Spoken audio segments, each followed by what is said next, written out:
beneath the surface of Albania's stunning landscapes, behind the gated villas of Tirana, and through secret tunnels of trafficking routes, lies an empire of blood money and silence. In this video, we dive deep into Albania's top 5 richest criminal families, those who've built empires from cocaine, heroin, weapons, and extortion, turning bullets into bank accounts. This is not fiction. This is the real mafia money, hidden in Swiss accounts, laundered through London nightclubs, and guarded by silence and fear. 1. The Kelmendi clan. Net worth, estimated $1 billion plus. At the top of this list is the Kelmendi family, a name that echoes through the underworld corridors of the Balkans and beyond. Led by the elusive and powerful Nazar Kelmendi, he was once infamously dubbed the Escobar of the Balkans by Interpol. And for good reason. The Kelmendis didn't simply traffic drugs. They built an empire, brick by brick, border by border, stretching from the hills of Kosovo through Albanian smuggling routes, across Montenegrin ports, and deep into the heart of Western Europe. Their specialty? High-purity heroin, sourced from Turkey and Afghanistan, smuggled in bulk and redistributed across Austria, Germany, and Switzerland with surgical precision. But this was just the beginning. The Kelmendi cartel expanded rapidly into cocaine trafficking, synthetic drug production, arms dealing, and human trafficking, diversifying their portfolio like a Fortune 500 conglomerate. They were not street thugs.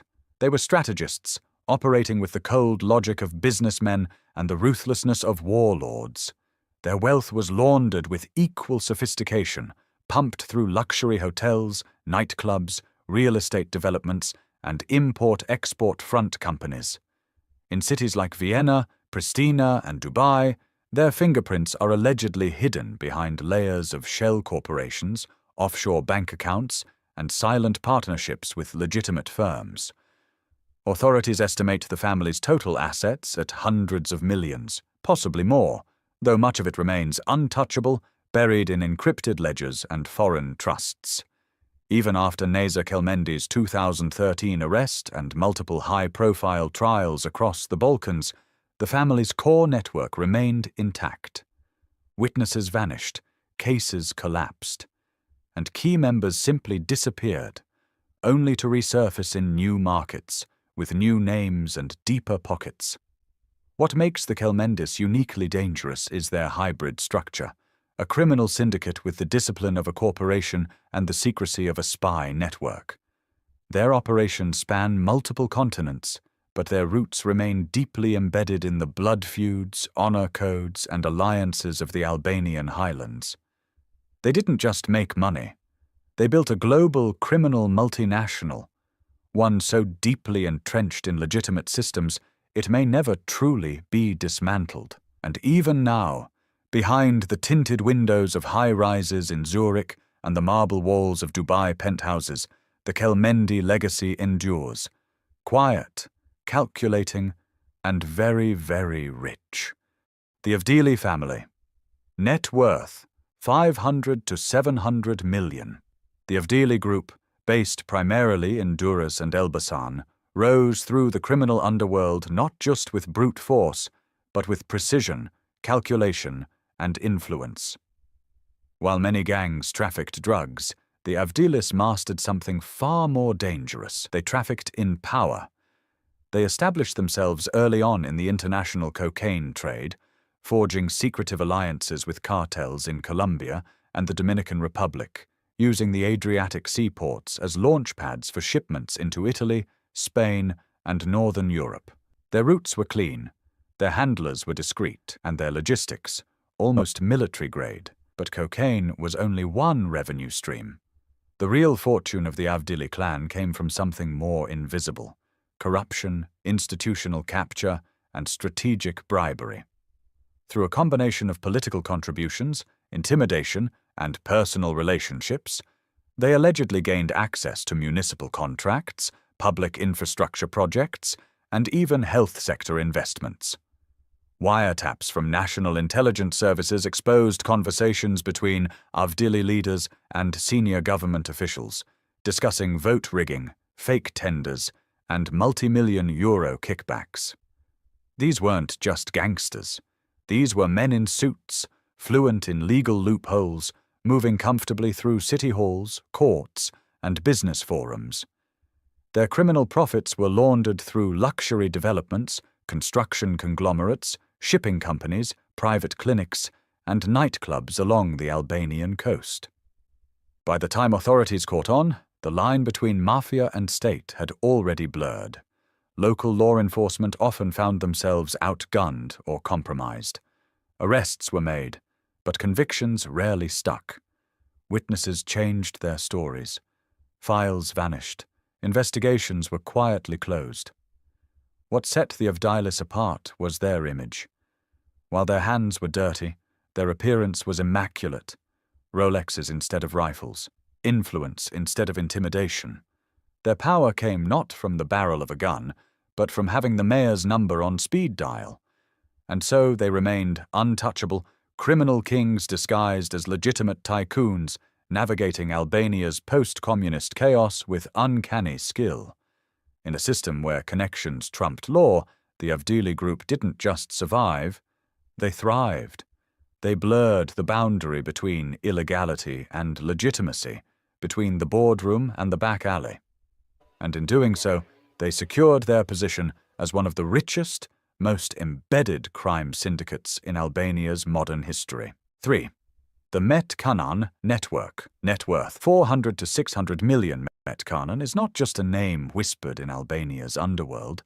It's a criminal brand, polished, dangerous, and global. What began as a street-level network in Tirana's underground scene evolved into a multinational drug empire, stretching from the Balkans to Britain, from dark alleyways to luxury penthouses. Kanan's rise was methodical. His organization specialized in cocaine smuggling, using the Balkan route to move shipments from South American cartels into Western Europe, with the UK as a prime destination. Once inside, his network established deeply embedded distribution cells in Birmingham, Manchester, and London, operated by trusted Albanians, controlled with absolute loyalty. But this wasn't just brute force trafficking, it was a business. Every step was compartmentalized. Couriers, mules, mid-level enforcers, logistics teams, financial cleaners. And the profits? Massive. We're talking about millions in clean cash, funneled through car dealerships, shisha lounges, real estate companies, construction fronts, and even nightclubs. He invested heavily in luxury lifestyles, but always with purpose: to project status, power, and untouchability. Authorities tracking his assets found fleets of high-end vehicles, safety deposit boxes in multiple countries, and multiple passports from Albania, North Macedonia, and forged documents from Caribbean states. His laundering schemes included not only traditional cash washing, but also cryptocurrency vaults, fake consulting firms, and offshore shell companies in Cyprus, Dubai, and the Netherlands. In 2020, the illusion of invincibility cracked. Kanan was arrested in Dubai after an international manhunt led by the UK's National Crime Agency. Authorities recovered millions in digital wallets, seized multiple villas, and froze dozens of business accounts linked to his empire. But taking down Kanan didn't mean taking down the machine. The network was designed to outlive its founder. His lieutenants, handpicked and trained under strict loyalty codes, stepped in immediately. Operations resumed. Cocaine still flowed. Money still moved. Sources suggest that while the leadership changed, the structure remained. Encrypted phones, coded language, and decentralized cells made it nearly impossible to trace a single command chain. Instead of collapsing, the organization simply adapted, evolved into a Hydra-like syndicate, capable of regenerating faster than law enforcement could respond. Today, even with Kanan behind bars, his empire continues to generate millions annually, its finances hidden in plain sight, cloaked by the facade of legitimate success. In the ever-shifting world of European organized crime, Met Kanan's operation remains one of the most sophisticated, wealthiest, and impenetrable networks to emerge from Albania in the 21st century. The Badri family.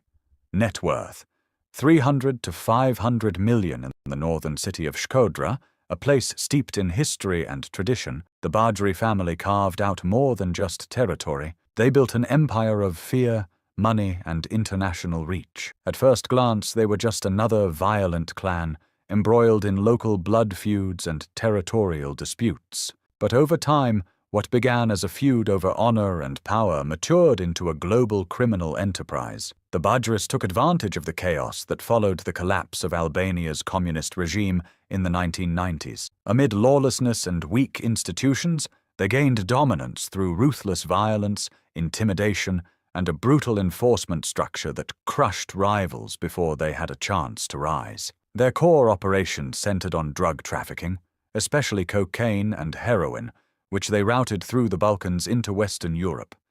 But they didn't stop there. The Bajri clan also ran prostitution and human trafficking networks that extended into Germany, Belgium, and the Netherlands, often preying on vulnerable women lured with promises of legitimate jobs. These networks brought in millions annually, funneled through a complex network of underground banking systems, informal money couriers, and fake business transactions. Their laundering infrastructure was sophisticated, using front companies in construction, import-export businesses, casinos, and even legitimate retail operations. The Bajris transformed dirty cash into luxurious assets. Villas in Shkodra and Tirana, private apartments in Brussels, sports cars, and influence in municipal politics. One of the most notorious figures in the clan, Safet Bajri, became a symbol of the family's power and resilience. Despite multiple arrests across Albania, Belgium, and Germany, and a long trail of criminal allegations, including racketeering, money laundering, weapons possession, and attempted murder, Safet always seemed to bounce back. Each time he returned to Shkodra, he did so with more money, more protection, and more political insulation. It's widely believed that the Bajris bought silence and security, either through bribery or fear. Politicians were cautious, police were hesitant, and rivals simply disappeared. And while high-profile operations have targeted parts of their organization, most of their core assets remain untouched, hidden behind layers of offshore firms, trusted frontmen, and silent partners in Europe's financial underbelly. Investigators estimate that the Bajri family still controls tens of millions of euros in wealth, diversified across Albania and Western Europe. Their ability to mix traditional mafia violence with modern financial strategy made them not just a Shkodra gang, but one of the richest and most enduring criminal families in the Albanian underworld. The Chapja clan, net worth 250 to 400 million. While widely feared for their brutal blood feuds and public executions, the Chapja family of Elbasan was not just a gang of street enforcers. They were calculated, ruthless businessmen who turned violence into capital and fear into financial dominance. Over the course of more than 2 decades, the Chapjas didn't just intimidate Elbasan, they owned it. Their word became law. Their enemies were eliminated. And behind the smoke of contract killings and gang wars, a vast fortune quietly grew. At the heart of their empire was a multi-tiered criminal operation rooted in drug trafficking, arms smuggling, and murder-for-hire services. The Chapjas were closely tied to trafficking networks in Italy, Greece, and Turkey, moving heroin and cocaine across porous Balkan borders and into European cities where demand was high and prices soared. Their connections weren't limited to the streets. Evidence suggests that the family cultivated alliances with corrupt border officials, customs agents, and even mid-level political figures who helped smooth their operations in exchange for generous cuts. This enabled the Chapjas to avoid scrutiny, dodge arrest warrants, and expand their operations, even as public violence erupted around them. But for all their infamy and violent crime, the real story lies in their money. Using a web of shell companies, family-run businesses, and foreign bank accounts, the Chapjas quietly laundered their criminal profits into real estate portfolios, luxury car dealerships, and construction projects in Elbasan and beyond. They invested in commercial properties, high-end apartment complexes, and hospitality venues, often under different names or in the hands of loyal associates. In 2021, a large-scale police operation attempted to dismantle the family's grip on Elbasan. Several prominent members, including alleged ringleaders, were arrested in coordinated raids involving special forces. The bust made headlines across Albania, but despite the apparent blow to their leadership, little of their vast wealth was ever recovered. Investigators and journalists alike believed that much of the Chapcha fortune had already been moved abroad, possibly to Switzerland, Dubai, and Cyprus, or buried under layers of ownership and offshore trusts too complex to penetrate. Many of the family's business assets remain operational, run by relatives or silent proxies, and their influence, while less visible, is far from extinguished. Locals still speak of them in hushed tones, and authorities continue to approach the Chapcha name with caution. Law enforcement may have succeeded in shaking the tree, but the roots were too deep. And in the shadows of Elbasan's back alleys and luxury districts alike, the Chapcha wealth continues to flow, untouched, untraceable, and very much alive. These 5 families didn't just steal. They built legacies of silence, fear, and unimaginable wealth. In a country recovering from decades of dictatorship and poverty, the criminal elite offered a different path. Fast money, no questions, no rules. But that money comes with a cost, paid in blood, in loyalty, in lives destroyed by drugs and violence. And while the police raid homes and freeze accounts, the smartest ones, they've already moved their money far beyond the reach of justice. In Albania, the real power doesn't always sit in government. Sometimes it wears a tailored suit and walks free.